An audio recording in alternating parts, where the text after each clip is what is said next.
sosialisasi, ya, pemahaman ke masyarakat terutama di wilayah TPA itu, ya. Nah ini yang harus diperhatikan betul. Jangan seolah-olah kalau sudah mendatangi tokoh masyarakat atau kepala desanya misalkan sudah selesai misalkan, sudah cukup. Ini harus disosialisasikan. Kemudian ketika TPA-nya sudah oke, ya jangan asal buang. Ya, tetap harus perhatikan terkait kesehatan masyarakat, kemudian juga terkait lingkungannya, ya. Pemerintah bisa menggalakkan semacam TPA tingkat RW misalnya. Tingkat lingkungan lah, tingkat kampung lah. Ya, seperti saya pernah lah studi komparasi di Bali. Di Bali itu ya di masing-masing RW punya TPA masing-masing. Nah, ini syukur-syukur seperti itu, jadi bisa mengurangi beban pemerintah juga, ya tidak langsung bertumpu pada TPA satu titik atau dua titik di Banten, ya kasihan juga masyarakat yang di sekitaran TPA-nya seperti itu. Bisa overload juga, Pak ya? Overload juga, mending pengelolaan sampahnya bagus, nggak tercecer misalkan, bisa pakai alat-alat yang canggih lah supaya mengurangi bau, mengurangi misalnya ada bahan-bahan beracun bahaya yang menyebar ke masyarakat seperti itu.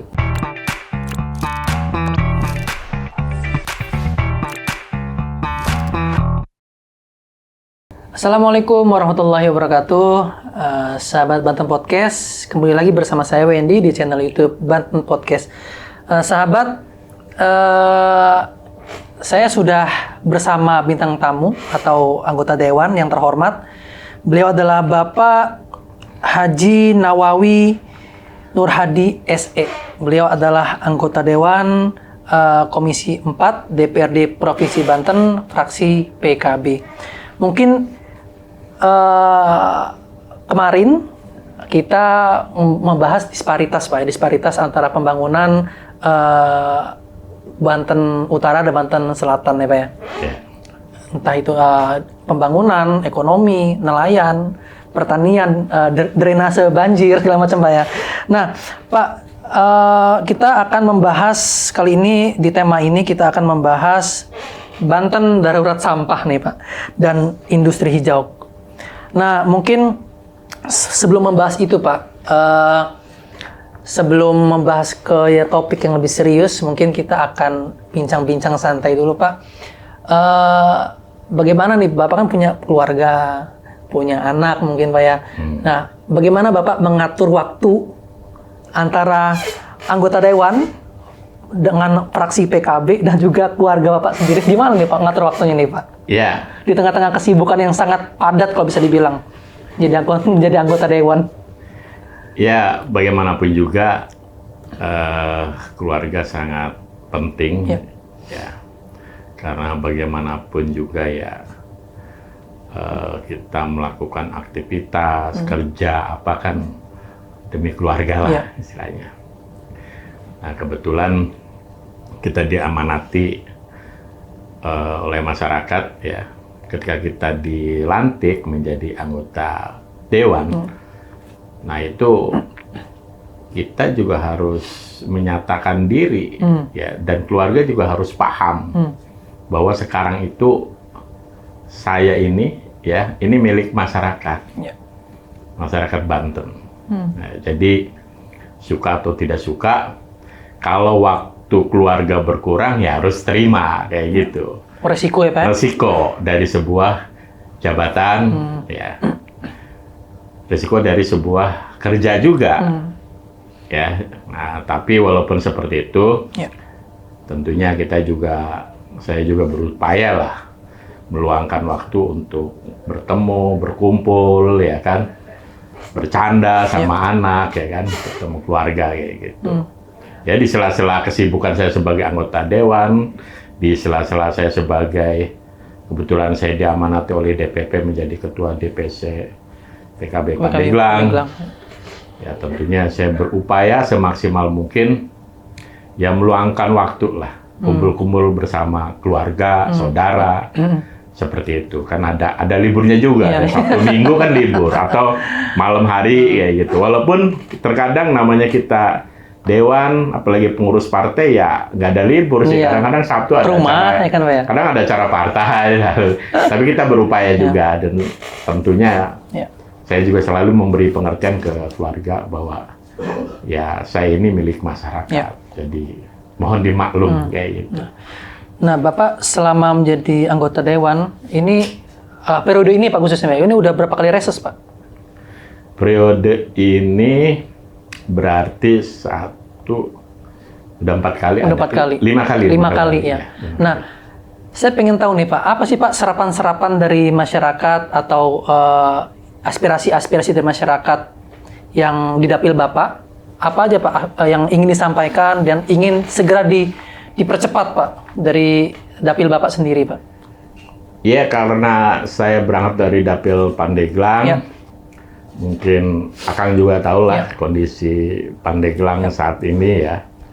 Ini terkait infrastruktur yang masih harus diperhatikan. Ya tentunya banyak masukan-masukan aspirasi masyarakat itu kepada saya itu ya terkait infrastruktur, pembangunan jalan, jembatan, irigasi, semacam itulah. Walaupun ada juga yang mengusulkan ya terkait kesehatan, ya kan, bagaimana mereka dapat BPJS gratis, terutama orang-orang yang tidak mampu, atau tidak sedikit juga terkait masalah bantuan RTLH, ya kan, terkait apalagi pengembangan UMKM, IKM, kayak gitu, macam-macam lah, ya. Nah, ini khususnya nih Pak, ada nggak sih Pak dari aspirasi khusus dari fraksi PKB pusat mungkin Pak ya, secara politik apa program prioritas atau titipan aspirasi utama dari fraksi PKB yang saat ini sedang Bapak perjuangkan nih Pak? Pertama tadi yang sudah saya sampaikan terkait percepatan pembangunan infrastruktur ya di wilayah Pandeglang, karena itu menjadi urgent. Yang kedua tentunya karena partai saya, partai PKB yang boleh dikata nasionalis agamis ya, tentunya bagaimana pemerintah daerah khususnya ada perhatian terkait pondok pesantren, madrasah diniyah kayak gitu kan, kemudian ustadz, kiai-kiai kampung ini supaya diperhatikan ya, apalagi terkait perda fasilitas pesantren ini supaya bisa berjalan ini bagaimana gitu. Di samping ya tentunya terkait pendidikan, kesehatan juga tetap ada, tapi itu tadi pembangunan infrastruktur ya, kemudian juga bantuan-bantuan atau mendorong terkait pondok pesantren ini supaya diperhatikan ya, madrasah diniyah. Nah, Pak, kita akan masuk ke pembahasan nih Pak. Pak Nawawi, Komisi 4 ini kan juga bermitra dengan DLH ya Pak ya. Nah, kalau kita keliling Banten lah khususnya, isu sampah dan banjir ini seperti penyakit tahunan yang nggak pernah sembuh nih Pak. Nah, sebenarnya di mana sih Pak letak akar permasalahannya Pak? Kalau menurut Bapak Nawawi sendiri Pak? Ya, kalau memang terkait sampah ini memang saat ini hampir merata lah.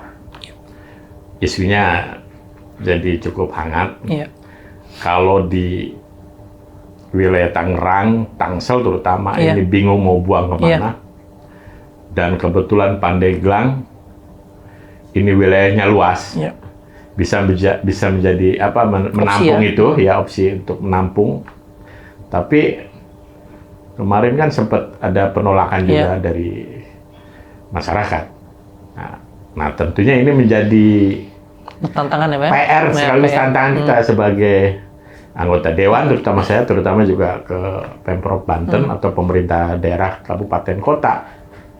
Makanya saya sering mengatakan, kalaupun memang ada TPA, ya, taruhlah kalau di wilayah kota kayak Tangsel, kota Tangerang, mungkin untuk mencari TPA susah karena memang lahan sudah sempit. Lahan udah nggak ada Pak ya? Lahan sudah nggak ada. Tapi di wilayah-wilayah tertentu kayak Kabupaten Serang, Kabupaten Pandeglang, Lebak, ini kan masih banyak lahan.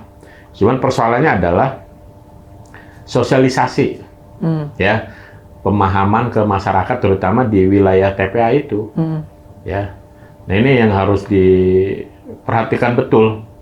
Jangan seolah-olah kalau sudah mendatangi tokoh masyarakat atau kepala desanya misalkan sudah selesai misalnya kan, sudah cukup.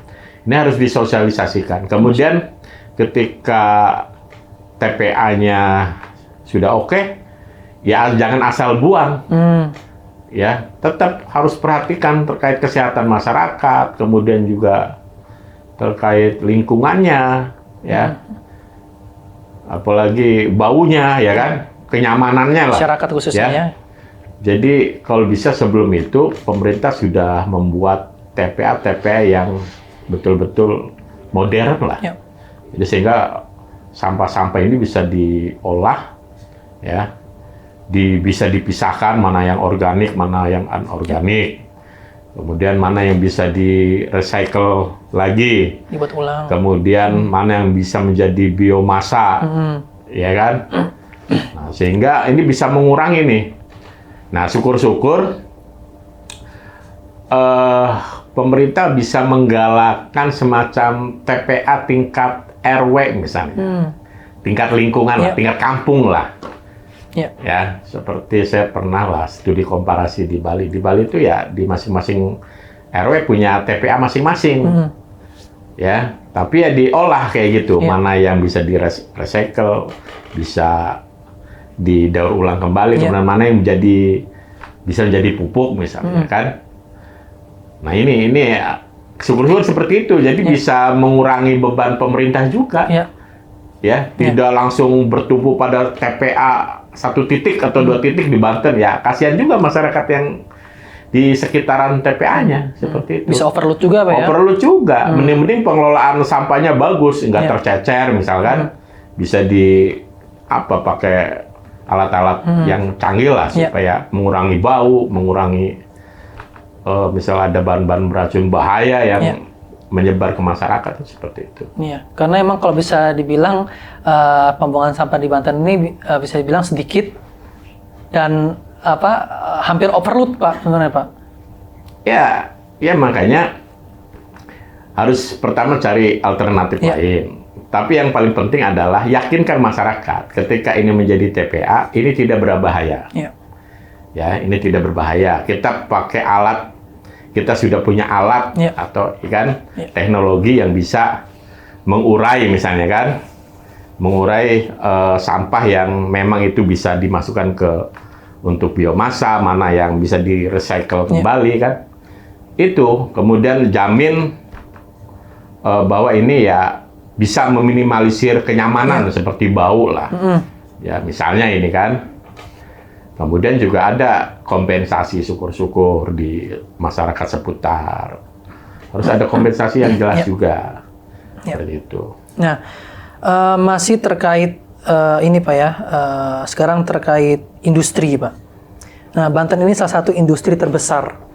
Banyak industri-industri Banten, baik yang di Cilegon, Tangerang juga ada, gitu, Pak, ya. Nah, tapi komplain soal polusi udara dan limbah cair ke sungai ini masih tinggi, Pak. Apakah pengawasan dari DLH-nya ini masih kurang atau sanksi yang untuk perusahaan juga masih terbilang cukup lemah, Pak? Ya, mungkin pertama ke efektivitasan perda.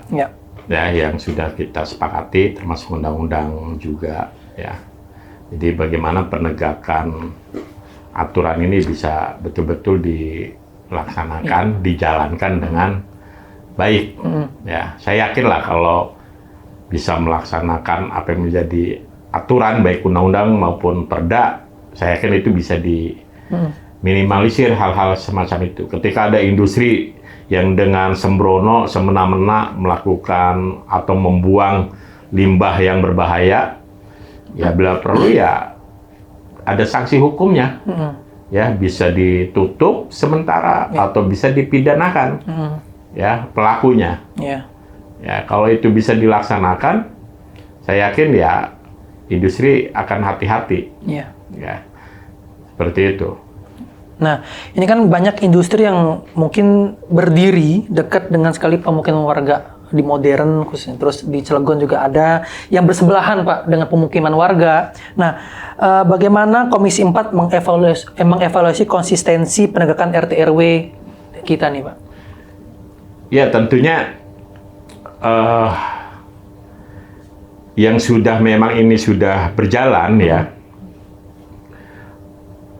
Paling pengawasan yang paling penting adalah terkait masalah apa namanya limbahnya ini. Kemudian apa namanya apakah ini bisa membahayakan apa tidak? Ya kan limbahnya ini baik terkait udara, air maupun tanahnya. Itu yang paling penting. Yang kedua masyarakat di seputaran industri ini diuntungkan apa tidak? Dengan hadirnya industri yang ada di situ, ya kan, dilibatkan apa tidak, Pak? Baik masalah tenaga kerjanya maupun masalah CSR-nya. Ini yang paling penting. Ya. Itu saya rasa. Ya. Nah, ini kan soal, kita balik lagi ke soal banjir nih Pak, yang mana ini banjir ini adalah permasalahan tahunan di Provinsi Banten, di berbagai daerah Pak ya. Apakah ini murni kesalahan faktor alam menurut Bapak nih, atau ada pembiaran terhadap alih fungsi lahan resapan air menjadi kawasan industri dan perumahan nih Pak, kalau menurut pandangan Bapak sendiri? Ya itu menurut saya ya akumulasi dari semuanya. Alam memang begitu, kitanya nggak siap. Nah kemudian tadi yang sudah disampaikan terkait alih fungsi lahan, RTLH yang tidak apa namanya RT RW ya, tata ruang yang tidak dipatuhi oleh masyarakat, oleh pemerintah juga ya kan, padahal itu bukan peruntukannya tapi dipaksakan. Mungkin bisa jadi. Ya. Dan tentunya kesiapan kita menghadapi situasi alam juga. Misalnya sudah tahu kita ini sudah ada terkait apa namanya perubahan iklim. Kitanya nggak siap, infrastruktur kita nggak siap, seperti misal itu tadi, pola sungainya bagaimana, apakah kita sudah melakukan normalisasi kali, kemudian terkait gorong-gorongnya, kan kadang-kadang juga drainasinya bagaimana, kadang-kadang kan kita juga banyak masyarakat kita, bahkan kita sendiri, yang abai terkait drainase ini, jadi kadang-kadang jalan dibuat bagus, tapi drainasenya kurang atau pemukiman dibuat, tapi drainasenya nggak dipikirkan. Jadi asal kelihatan bagus luarnya aja, atasnya, bawahnya nggak dipikirkan. Ya aliran air ini, resapannya bagaimana nggak dipikirkan. Ujungnya kemana ya juga nggak dipikirkan. Iya, benar-benar.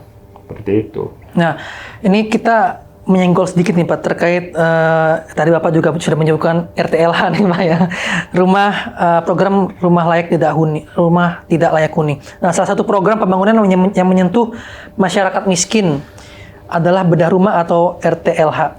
Menurut evaluasi Bapak, apakah penyaluran bantuan RTLH ini dari Pemprov Banten selama ini sudah tepat sasaran dan efisien Pak? Ya kalau yang kita amati sih sebetulnya alhamdulillah sih sudah bagus ya. Bahkan boleh dikata RTLH provinsi ini cukup baik ya. Karena anggarannya nggak main-main lah. Ya. Artinya Pemprov Banten ini ketika memberi bantuan RTLH ini nggak setengah-setengah. Ya. Pure dibangun semua lah. Ya. Walaupun ada program dari pusat semacam kayak BSPS, itu kan nanggung lah, kata masyarakat di bawah tuh nanggung, akhirnya mereka keluar duit juga kan kayak gitu. Kalau dari provinsi ini bagus, jadi selesai semua. Hanya saja karena anggarannya gede, masyarakat kita yang butuh banyak ini perlu didorong lagi supaya ada penambahan anggaran. Apalagi anggarannya terbagi-bagi Pak ya? Nah, itu apalagi kondisi sekarang APBD kita efisiensi ya? Ada efisiensi. Sebetulnya RTLH ini ditunggu lah, ditunggu masyarakat kita karena ya masih banyak juga lah saudara-saudara kita yang sampai hari ini ya mereka tidak mampu untuk membangun rumah yang layak. Khususnya di bawah Pak ya? Terutama di bawah, apalagi di dapil saya Pandeglang, wah masih apalagi ya, banyak. Nah, Pak, ini terkait energi dan penerangan jalan atau PJU nih, Pak. Masih ada beberapa wilayah kawasan pemukiman terpencil atau jalan provinsi yang minim penerangan dan penerangan jalan umum PJU yang rawan menyebabkan kecelakaan dan kriminalitas. Nah, apakah ada rencana alokasi khusus dari Komisi 4 untuk perluasan jaringan listrik dan PJU ini, Pak? Ya, kemarin beberapa waktu yang lalu juga sudah kita singgung terkait JPU ini, ya. Apalagi di wilayah saya, di wilayah Pandeglang ada itu jalan provinsi masuknya. Kebetulan wilayah itu, ya, kalau boleh saya sebutkan itu di antara dari Kecamatan Sumur ke Tanjung Lesung, pinggir pantai itu kan jalan provinsi. Itu saya melihat itu JPU-nya masih minim, padahal wilayah itu sekarang menjadi jadi kawasan pariwisata juga, ya. Nah, saya rasa bukan itu saja, masih ada daerah-daerah lain lah yang kebetulan itu memang sudah menjadi kewenangan provinsi, dan itu sudah kita sampaikan ke Dinas Perhubungan, ya. Memang mereka juga mengakui itu, kita masih kurang, masih minim. Dan itu memang kembali lagi mentok di anggaran yang terbatas.